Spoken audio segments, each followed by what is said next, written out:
ಕರ್ನಾಟಕದ 4 ಹೊಸ ಪಟ್ಟಣಗಳಿಗೆ ನಡೆದ ಚುನಾವಣೆಯಲ್ಲಿ ಬಿಜೆಪಿ ಗೆದ್ದಿದೆ. ನಾನು ಮಾಡಿದ್ದು ಎನ್ನುವ ಕೆಪಿಸಿಸಿ ಅಧ್ಯಕ್ಷ ಡಿಕೆಶಿ ಇದಕ್ಕೆ ನೇರ ಹೊಣೆಗಾರರು.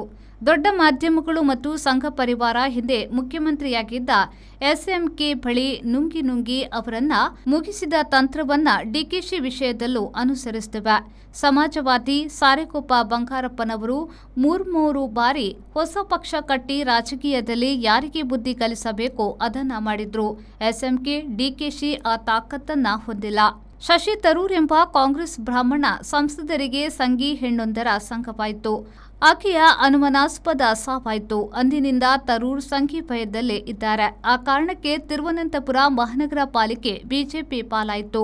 ಹೊಸ ಮೇಯರ್ ರಾಜೇಶ್ 6 ತಿಂಗಳ ಹಿಂದೆ ಬಿಜೆಪಿ ಸೇರಿದವರು ಎನ್ನುವುದು ಬೇರೆ ವಿಚಾರ.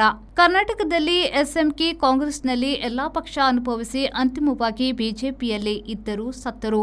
4 ಹೊಸ ಪಟ್ಟಣಗಳಲ್ಲಿ 2 ಡಿಕೆಶಿಯವರ ಮೂಗಿನಡಿಯವು, ಇನ್ನೆರಡು ಕರಾವಳಿಯವು. ಕರಾವಳಿಯಲ್ಲಿ ಎಸ್ಡಿಪಿ ಬಿಎಸ್ವೈ ದಯದಲ್ಲಿದೆ.